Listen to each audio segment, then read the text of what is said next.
Je m'appelle Tiffany, je suis coach en métamorphose et thérapeute holistique. Guidée par mon intuition, mon souhait est de te permettre une reconnexion à ton être et à l'unité, en partageant avec toi mes réflexions, mes prises de conscience ou encore les clés qui m'ont permis d'avancer. Explorer de nouvelles pistes ensemble pour être de plus en plus conscient de notre plein potentiel, afin de transformer notre vie.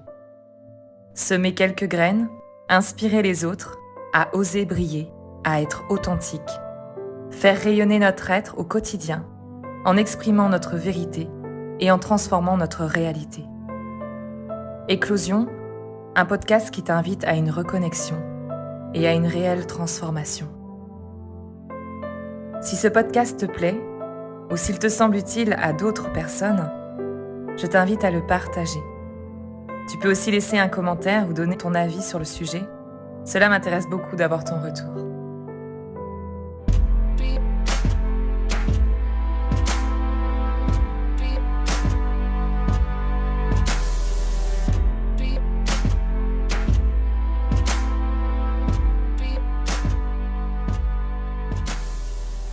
Hello tout le monde. Après des mois d'absence et d'expériences riches, j'ai eu envie de partager tout cela en podcast. Donc voilà, je suis de retour. J'en avais pas fait énormément avant, mais voilà, l'envie est là de revenir vous partager mes compréhensions et certaines de mes réflexions. Du coup, j'espère que vous allez bien et que cette nouvelle énergie qui m'anime va vous accompagner vers plus d'épanouissement personnel et de compréhension sur vos propres problématiques. Le sujet du jour, c'est cette alternance entre ce pourquoi et ce comment lorsque l'on chemine sur soi, lorsque l'on est dans ce processus d'évolution. Sortir de ses limites pour être soi-même. C'est un thème riche et très vaste qui fera l'objet de différents podcasts, je pense. Aujourd'hui, j'avais envie de partager du coup sur cette notion de pourquoi et comment, en lien avec l'équilibre de ces deux polarités qui nous animent tous, qui sont l'énergie féminine appelée aussi yin et l'énergie masculine appelée aussi yang. Vous découvrirez régulièrement dans mes partages cette notion qui, personnellement, moi, m'a permis de comprendre énormément de choses sur moi, sur ma façon de réagir au quotidien et aussi de trouver une forme d'équilibre intérieur en apaisant cette dualité que je pouvais avoir à l'intérieur de moi. Lorsqu'on traverse une situation difficile, limitante ou encore souffrante, on va souvent se demander pourquoi. Ce pourquoi, c'est l'expression de cette part de nous qui subit l'expérience. Et on peut aussi l'appeler, je pense, cette part victime. Un questionnement, souvent, va venir nous chercher intérieurement et ça va nous pousser vers une forme d'introspection et de prise de recul sur notre vécu, sur notre histoire ou sur nos conditionnements. Ça apparaît souvent d'ailleurs parce que lorsque l'on reproduit les mêmes schémas dans notre vie et qu'on arrive à un stade où ça devient insupportable, ça devient tellement insupportable que ça peut même en être douloureux. Donc il y a un peu cette forme de ras-le-bol intérieur où on se rebelle et on va lancer ce pourquoi. Pourquoi je vis ça, pourquoi je traverse ça, pourquoi ça se reproduit sans cesse. Et explorer ce pourquoi, ça va être très intéressant, car ça va nous permettre aussi d'explorer le qui suis-je. Ça va nous plonger dans des étapes de libération, d'accueil de nos émotions, de nos tourments intérieurs. Essayer de comprendre pourquoi tout ça m'arrive, c'est une étape indispensable pour mettre en lumière ce qui nous blesse ou ce qui nous a blessés. Ça nous permet d'exprimer par des émotions comme la tristesse ou la colère que l'on vit intérieurement.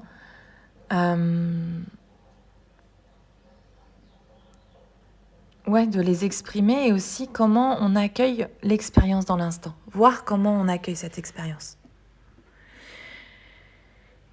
Être à l'écoute de cette victime intérieure, c'est essentiel pour moi, pour aller mieux, pour nourrir ce besoin d'être entendu, reconnu dans ses souffrances. Et ça nous permet de nous exprimer, de sortir du déni qu'on s'impose souvent pour ne pas déranger ou ne pas montrer une image de nous négative. Avec souvent des expressions qui sont comme ça va passer, ça ira mieux, ou encore tout va bien, je suis fort, je suis forte. Un peu comme si on ignorait l'intensité de l'émotion, comme si je dirais même comme si on dévalorisait nos ressentis, comme si ça n'avait pas finalement d'importance. Et du coup, ce premier pourquoi, il va permettre de faire un pas vers plus d'écoute de soi, vers une autorisation de s'exprimer et de reconnaître ce qui nous fait souffrir, et peut-être vers plus de compréhension de nos comportements et nos réactions. Cette introspection, elle va nous permettre aussi de revisiter notre histoire, nos relations à nos parents, à notre famille, à notre vécu, revisiter notre enfance, accueillir et accepter nos blessures émotionnelles, et puis commencer à voir les liens entre ce que j'ai vécu, ce qui me conditionne, et toutes les croyances qui me limitent sur mon chemin, peu importe le domaine, personnel, sentimental, professionnel ou autre. Le risque dans ce pourquoi, je pense, qui reste quand même très mental, c'est de continuer à le nourrir, à sans cesse chercher à comprendre sans lâcher prise, et à s'enfermer dans cette victimisation qui est constante. Par exemple, si je me comporte ainsi, c'est parce que j'ai vécu tel traumatisme avec ma mère, avec mon père, et ne pas aller au-delà de cette compréhension. Le fait de mettre en lumière nos limites et nos croyances, c'est un chemin qui doit rester épanouissant, constructif et évolutif.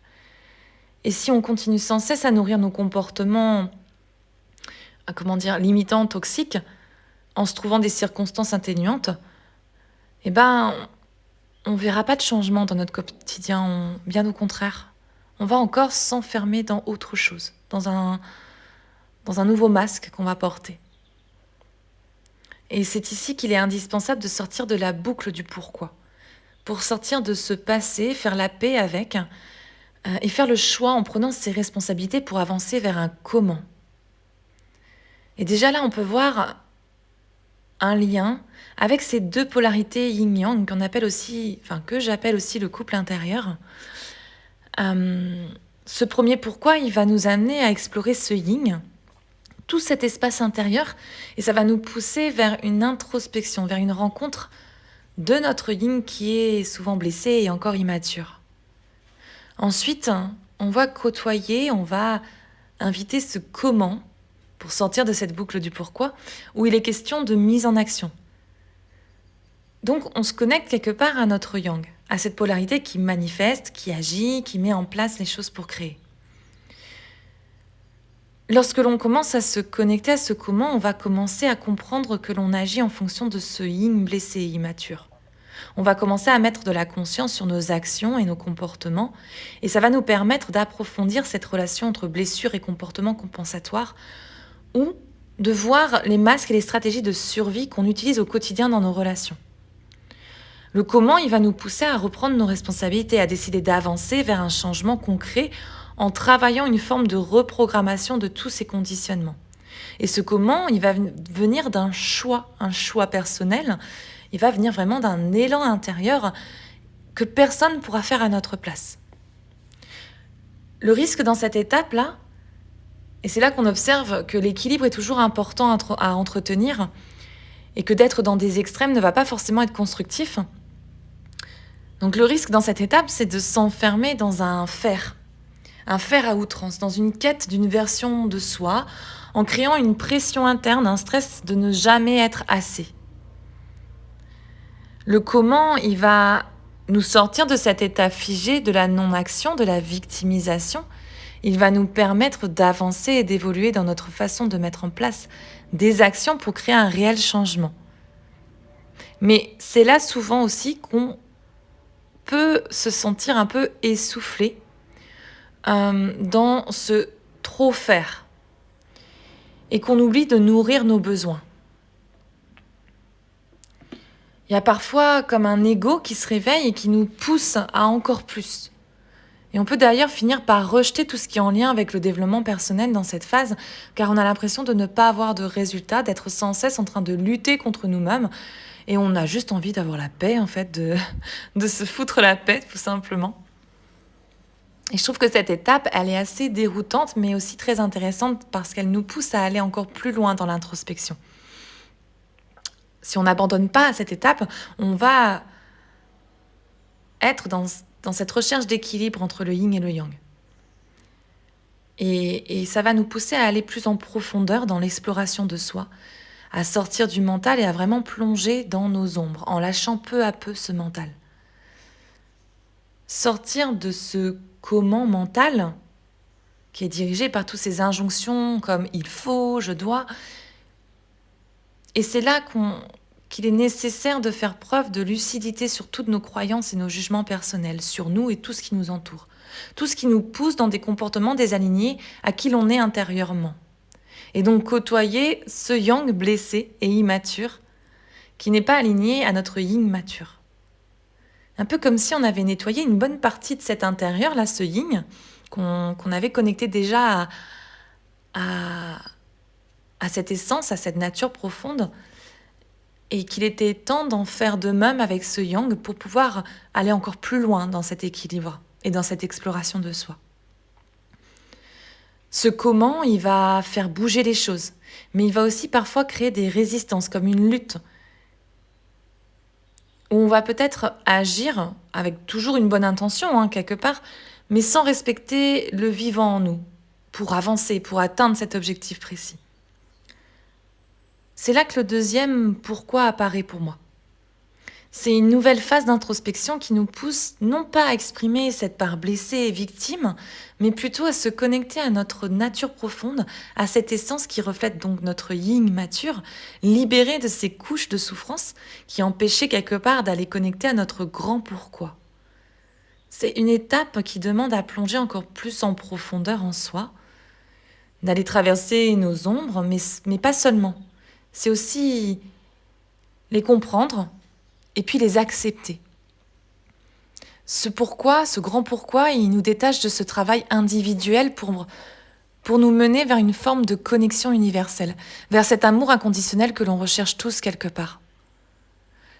Ce n'est plus ce cheminement sur ce petit moi ou tourner autour de ce moi, mais bien une forme de transcendance vers le soi. On s'ouvre et on va plus vers quelque chose, vers cette unité, vers ce collectif, vers cette connexion à plus grand que soi. Trouver ce grand pourquoi, ça demande un alignement avec notre être. Ça demande de nous dépouiller véritablement de toutes ces barrières qu'on s'impose depuis des années. Cette phase, elle est vraiment très subtile. Elle nous connecte à un espace dont on n'a pas l'habitude en fait. Une nouvelle réalité où systématiquement notre mental voudrait savoir comment. Comment faire pour manifester ça? Comment je dois faire? Qu'est-ce que je dois faire? Et notre être, lui, nous répond avec beaucoup de sagesse, lâche prise et fais confiance. Pour être dans une action juste, pour moi, il faut vraiment se laisser porter, suivre le flot, suivre les invitations de la vie et saisir les opportunités qui se présentent à nous sans se poser de questions. Juste vouloir expérimenter et se laisser traverser par le vivant. Cette connexion à ce yin mature invite le yang mature à se montrer. Le yang est au service du yin et le yin est au service du yang. Le yang mature, il honore la nature profonde de l'individu dans une action juste et alignée. En tout cas, c'est la réflexion que je me suis faite sur mon chemin personnel.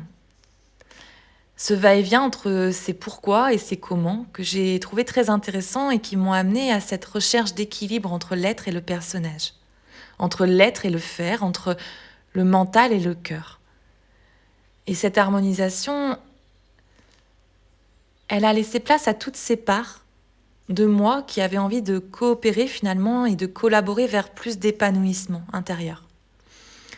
Je me rappelle qu'au début, j'avais entendu un podcast d'une femme très inspirante qui disait de lâcher ce pourquoi pour aller vers un comment. Et c'est quelque chose qui m'a vraiment aidée pour sortir de ce système où je subissais les expériences de la vie quelque part et où je me victimisais. Et récemment, ça m'a fait sourire parce que j'ai entendu une autre femme très inspirante me dire trouve ton grand pourquoi et lâche le comment. Parce qu'il est tout à fait normal que le changement réveille des insécurités en nous et donc réveille ce mental qui veut nous protéger avec une forme de contrôle. J'ai senti ces dualités par moments, ces résistances, ces incompréhensions. Et puis finalement, je trouve que cette danse entre les pourquoi et les comment, elle est vraiment intéressante. Elle montre l'évolution de notre réflexion et le regard sur tout ce qui nous entoure aujourd'hui. C'est pas toujours facile. Personnellement, je suis encore face à beaucoup de résistance. Et c'est tout à fait normal parce qu'on reste humain. Pour moi, chaque étape est essentielle et pour certaines blessures, on va les revivre. Parce qu'il y a toujours des choses à nettoyer et un peu comme un oignon qu'on épluche continuellement. Mais lorsque le processus a été vécu une première fois dans sa totalité et que les ombres ont été côtoyées, je crois qu'il y a une forme de foi et de paix intérieure qui s'installe en nous, comme un guide qui vient nous rappeler que tout a du sens et que cela cela nous mène vers plus d'authenticité, vers une vie plus fluide et plus alignée. Et j'ai remarqué souvent que les transitions, les transmutations, les libérations se font plus rapidement, plus dans l'acceptation, plus dans dans l'acceptation et la douceur. Quoique. Non, elles sont pas forcément plus douces. Mais en tout cas, je ressens moins de frein dans la compréhension et dans la réaction de mon ego. Je crois qu'en fait, ce qui est important, c'est se rappeler chaque matin son grand pourquoi. Pour garder l'axe que l'on a choisi, la direction que l'on souhaite prendre, et poser une intention précise. Pour moi, c'est une étape indispensable de savoir réellement ce que l'on veut et de poser cette intention pour manifester ce que l'on souhaite voir apparaître dans notre vie. Alors, je ne sais pas si ce podcast t'a plu et si ça t'a parlé. En tout cas, je serais ravie de continuer ce partage et ces échanges en commentaire avec toi. Et si ça t'a plu, je t'invite à liker et à partager cette vidéo ou encore à t'abonner à cette chaîne. Je te souhaite une très belle journée. Je vous souhaite une très belle journée. Et puis, je vous dis à très vite. Je vous remercie.